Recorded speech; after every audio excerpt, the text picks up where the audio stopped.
here, you can take a fib, take it to the high, down to the low that you suspect is a fulcrum point. And then on your fib, you have to highlight the fib, not that.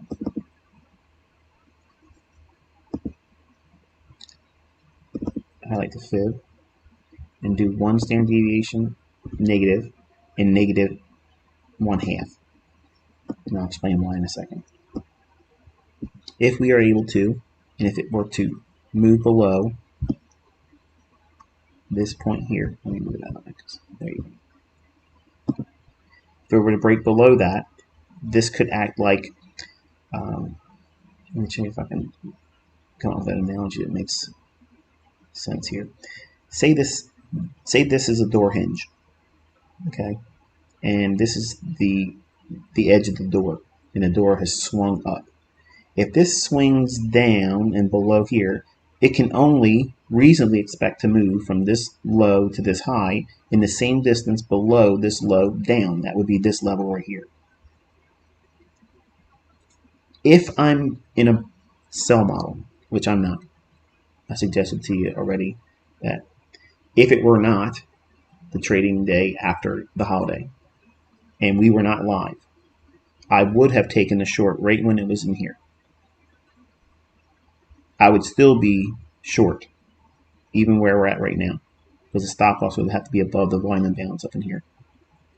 If it were not the holiday or post-holiday, and I would anticipate this low giving way and getting below here. If it were to show speed below this low, which is again over here, that low,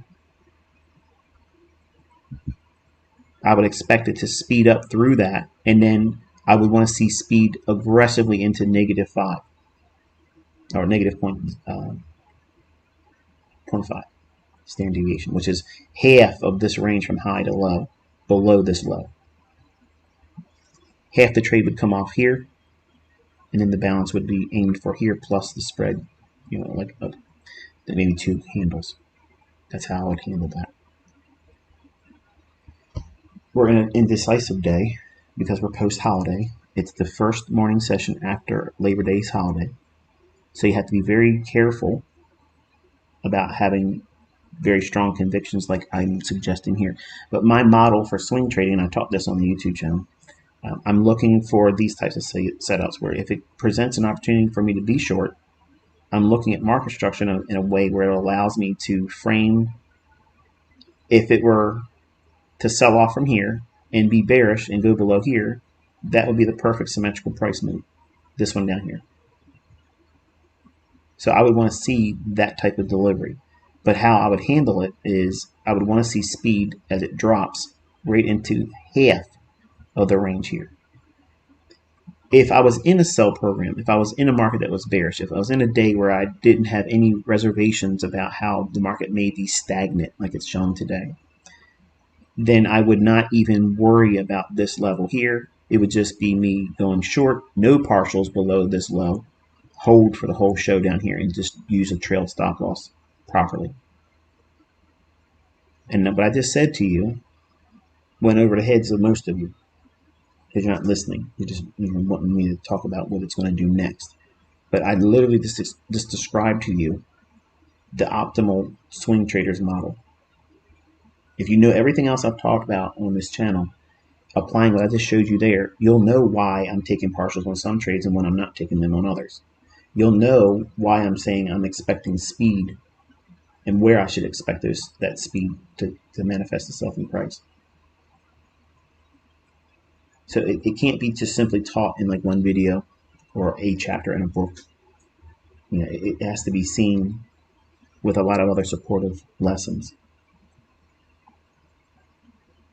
But a fulcrum point is wherever you think if a low is taken out and you're bearish, whatever the previous run was, just take that run and subtract it to the low, and you'll get it. And the way you do that is by putting your Fibonacci on the high to the low, highlight standard deviation -1, and that'll tell you where it's likely to draw down to if it was bearish.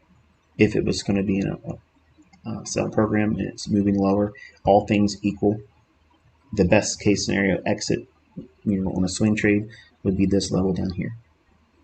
because it's indecisive. I want to see it, does it trade below there?